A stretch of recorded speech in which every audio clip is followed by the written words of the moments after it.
Hi guys, ఈరోజు video ఏంటంటే why we celebrate Diwali.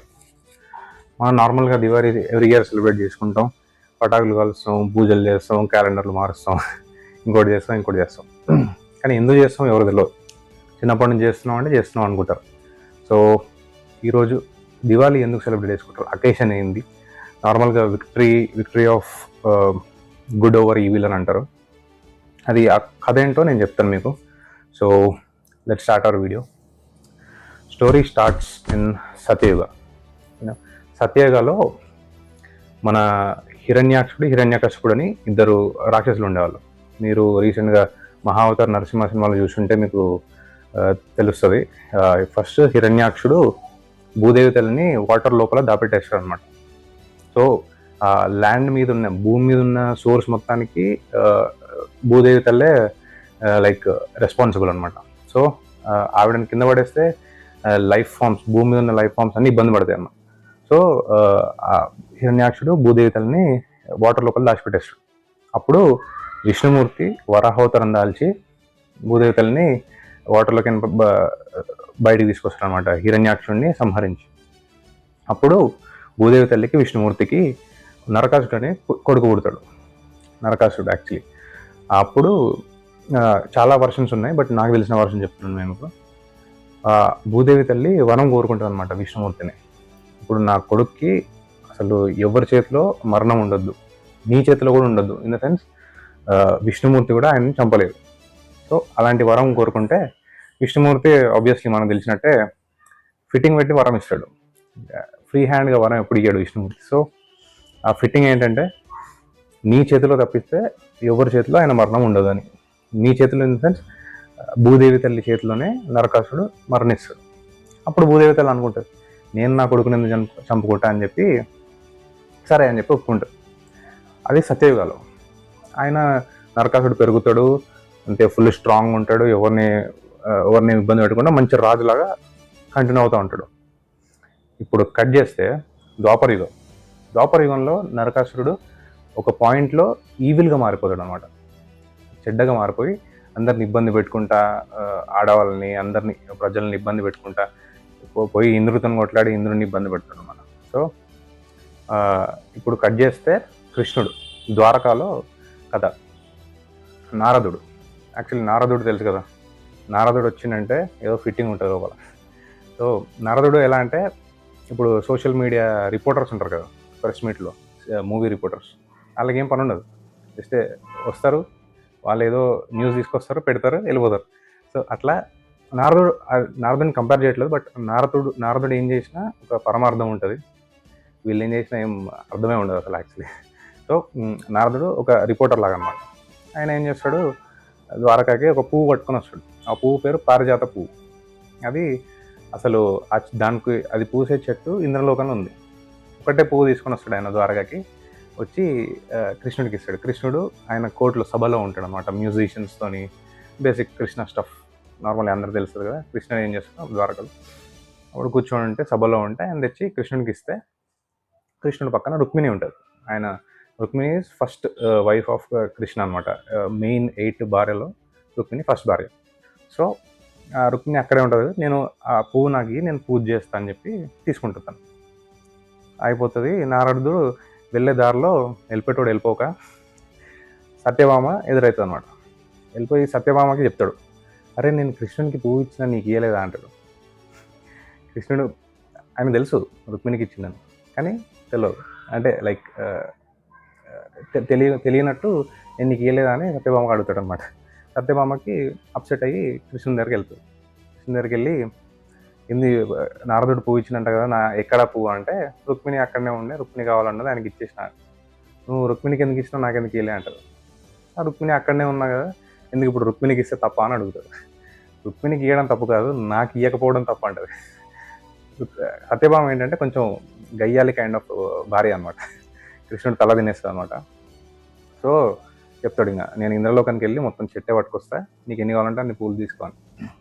సరే అని చెప్పి తీసుకురా అంటది.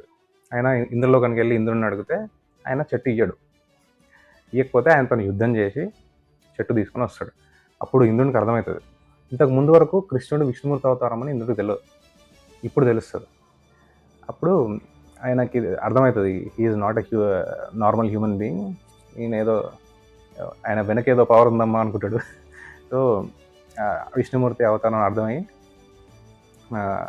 ఆయన కృష్ణుని దగ్గరకు వచ్చి రిక్వెస్ట్ చేస్తాడు అన్నమాట.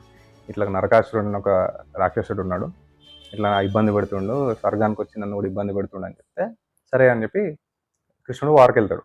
కృష్ణుడు వారికి వెళ్ళేటప్పుడు సత్యభామను కూడా తీసుకుని వెళ్తాడు. సత్యభామ కూడా వెళ్ళి వారికి వెళ్తుంటే నరకాసురుడు like overwhelming number of arrows వేస్తుంటాడు కృష్ణుడి మీదకి. కృష్ణుడు తట్టుకోలేకపోతాడు అనమాట. కృష్ణుడు లైక్ కృష్ణుడు బాణాలు వేస్తాడు, ఆయన బాణాలు వేస్తాడు, కానీ ఆయన కృష్ణుడు బాణాలు ఈజీగా తట్టుకుంటాడు, కానీ ఆయన బాణాలు కృష్ణుడు లైక్ ఇబ్బంది పడతాడు అనమాట. సో సత్యభామ కొంచెం అప్సెట్ ఫీల్ అవుతుంటే ఆయన నరకాసుడు ఇంకా ప్రవోక్ చేస్తుంటాడు. ఆయన ఎట్లా అంటే మన మగధీరలో రణదేవ్ బిల్లా టైప్ అనమాట. సో చిడాయిస్తూ ఉంటాడు. సో కృష్ణుడు ముందే సత్యభామను అంటుతాడు, ఆయన కృష్ణుడు వేస్ట్, ఆయనకి ఏం చేత కాదు, నువ్వు నాతో వచ్చే నా రాణి అయిపో అంటాడు. అప్పుడు సత్యభామ కోపం వస్తుంది. అఫ్కోర్స్ హస్బెండ్ ముందు అవమానిస్తే అందరికీ కోపం వస్తుంది కాబట్టి కోపం వచ్చి నా హస్బెండ్ ముందు నన్ను అవమానిస్తా అని చెప్పి కృష్ణుని దగ్గరికి విల్లు తీసుకొని ఒక బాణం వేయంగానే గుండెల్లో గుచ్చుకుంటుంది. సగం మరణిస్తాడు నరకాసురుడు. ఇంకో బాణం వేస్తుంది, తల తెగి పడిపోతుంది. అట్లా నరకాసురుడు క్లోజ్ అయిపోతాడు. సో ఇప్పుడు ట్విస్ట్ ఏంటంటే విష్ణుమూర్తి వరం ఇచ్చింది కదా భూదేవి తల్లి చేతిలోనే చనిపోవాలని. ఇక్కడ సత్యభామ భూదేవి తల్లి అవతారం అనమాట. అట్లా సత్యభామ చేతిలో నరకాసురుడు వదన జరుగుతుంది. సో అట్లా నరకాసురుడు లైక్ సత్యభామ కృష్ణుడు కలిసి నరకాసురుని చంపేస్తాడు. ఇప్పుడు ఆ నరకాసురుడు ఎన్న బ్యాడ్ థింగ్స్ చేసిండని చెప్పిన కదా, బ్యాడ్ థింగ్స్లో చాలా క్రూరమైన థింగ్ ఏంటంటే 16,100 మందిని అమ్మాయిల్ని ఆయన పట్టుకొచ్చి ఆయన కోటలో పెట్టుకుంటాడు. బలవంతంగా పట్టుకొచ్చి కోటలో పెట్టుకుంటాడు. ఆయన వాళ్ళ ఫ్యామిలీస్ కూడా ఏం చేయలేకపోతారు, ఎందుకంటే నరకాసురుడు మోస్ట్ పవర్ఫుల్లో ఉంటాడు అనమాట అప్పుడు. సో వాళ్ళ ఫ్యామిలీస్ కూడా ఏం చేయలేకపోతే వాళ్ళు ఏమంటారు, వాళ్ళు మళ్ళీ వాళ్ళ ఫ్యామిలీస్ యాక్సెప్ట్ చేయరు వాళ్ళని. 16,000 మంది అమ్మాయిల్ని వాళ్ళ ఫ్యామిలీస్ కానీ వాళ్ళు హస్బెండ్స్ కానీ ఎవరు యాక్సెప్ట్ చేయరు అనమాట. వాళ్ళు కృష్ణుని దగ్గరకు వచ్చి మేము చనిపోతాం, మమ్మల్ని సమాజం యాక్సెప్ట్ చేయట్లేదు, మా ఇంట్లో వాళ్ళు కూడా యాక్సెప్ట్ చేయట్లేదు, మేము చనిపోతామని చెప్తారు కృష్ణుడు. ఇప్పుడు కృష్ణుడు ఏమంటాడు, నరకాసురుడు బలవంతంగా తీసుకురావడం వల్ల మిమ్మల్ని యాక్సెప్ట్ చేయకపోతే కృష్ణుడు వాళ్ళ భార్య కృష్ణుడి భార్యలాగా యాక్సెప్ట్ చేస్తారు కదా అంటాడు. సచ్ నోబుల్ థాట్ కదా అది. అట్లా నేను మిమ్మల్ని అందరినీ పెళ్లి చేసుకుంటా అని చెప్పి 16,001 మందికి మాటిస్తాడు. అట్లా ఇప్పుడు మనం అందరికీ కృష్ణుడికి 16,100 మంది భార్యలు అంటారు కదా, అది అక్కడ రీజన్. అది కొంతమంది బ్రెయిన్లెస్ ఇడియట్స్ వేరేలాగా పోర్ట్రే చేస్తారు, కానీ కాదు. అది వాళ్ళందరి ప్రాణాలు కాపాడడానికి కృష్ణుడు వాళ్ళందరినీ పెళ్లి చేసుకుంటానని మాటిచ్చాడు అనమాట. సో వాళ్ళందరికీ చెప్తాడు, నా రాజ్యంలో అందరికీ ఒక పెళ్లి ఇస్తా, ఆ ఇంటి బయట మీరు నెక్స్ట్ డే అంటే ఈరోజు నరకాసురుడు చనిపోతే నెక్స్ట్ డే దీపాలు పెట్టండి. ఆ దీపాల్లో ఎక్కడెక్కడ దీపం ఉంటే పక్కన నా సైనికుడు ఒకడు వచ్చి నించుంటాడు, మీరు ద్వారక రాణులా కన్సిడర్ అవుతారని చెప్తాడు. సో సరే అని చెప్పి నెక్స్ట్ డే అందరు తీసుకొచ్చి దీపాలు పెడతారనమాట. ఇంటి ముందు పెడితే 16,000 దీపాలు ద్వారక మొత్తం నిండిపోతే మొత్తం వెలిగిపోయి మీదికని దేవతలు ఆశీర్వదిస్తారు అన్నమాట. ఇది కదా దీపావళి, ఇది కదా ఫెస్టివల్ ఆఫ్ లైట్స్ అని. అది కృష్ణుడికి సంబంధించిన స్టోరీ. ఇప్పుడు రామాయణం స్టోరీ కూడా ఒకటి ఉంది. ఏంటంటే రాముడు అయోధ్యకి తిరిగి వచ్చిన రోజు దీపావళి జరుపుకుంటారని స్టోరీ. అది మనందరికి లైక్ సరే దీపావళి అయోధ్యకు వచ్చిన రోజు దీపావళి జరుపుకుంటారు, కానీ క్రాకర్స్ ఎందుకు కాలుస్తారు, సౌండ్ లైట్ ఎందుకు అని అంటారు.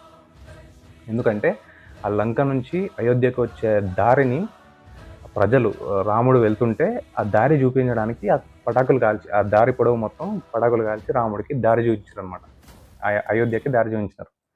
సో అది రాముడి స్టోరీ అనమాట. అది that is the reason we celebrate. 2 అకేషన్స్లో ఒక మంచి చెడు మీద గెలిచింది కాబట్టి, so the victory of good over evil అని పిలుస్తారు ఈ రోజుని. సో అది చాలా ఆస్పీషియస్ డే. మనందరం మనకు వచ్చినట్టు మనకు తగ్గట్టుగా సెలబ్రేట్ చేసుకుందాం. So happy Diwali. అండ్ ఇంకొక ఒక సూక్తి లైక్ ఒక మోరల్ అనమాట ఈ స్టోరీ, నరకాసుడి స్టోరీ గురించి చెప్తాను. ఆయన సత్యయుగంలో పుట్టిండు అండ్ ఆయన అట్రాసిటీకి దారి పడ్డది ద్వాపర యుగంలో. మధ్యలో యుగం త్రేతాయుగం ఒక మధ్యలో ఒక మోస్ట్ ఆఫ్ ది టైం ఆయన మంచి రాజులాగా మంచిగా రూల్ చేసిండు. కానీ బ్యాడ్ ఎప్పుడు అయిందంటే బనాసురుడు అనే ఒక రాక్షసుడు ఉంటాడు. ఆయనతోని ఫ్రెండ్షిప్ చేయడం వల్ల ఆయన బ్యాడ్ అయిపోయాడు. ఇంకో స్టోరీ ఉంది ఏంటంటే ఆయననే బ్రహ్మదేవునికి ఇట్లా ఇమ్మోర్టల్ అవ్వాలి అని శక్తులు అన్ని బ్రహ్మదేవునితో రిక్వెస్ట్ చేయమని ఆయననే సజెస్ట్ చేస్తాడు అనమాట. దాని తర్వాతనే ఆయన ఇచ్చిన ఐడియాస్ వల్ల ఆయన బ్యాడ్గా మారుతాడు. సో మనందరం గుర్తుపెట్టుకోవాల్సి ఏంటంటే తప్పుడు మనుషులతోని మనం ఫ్రెండ్షిప్ చేయొద్దు.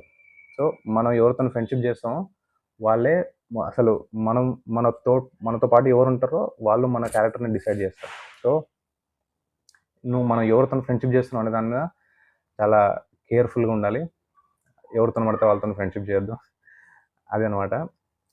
నువ్వు తప్పుడు ఫ్రెండ్తోని ఉండడం వల్ల పతనం అయిపోయిన వాళ్ళు చాలామంది ఉన్నారు.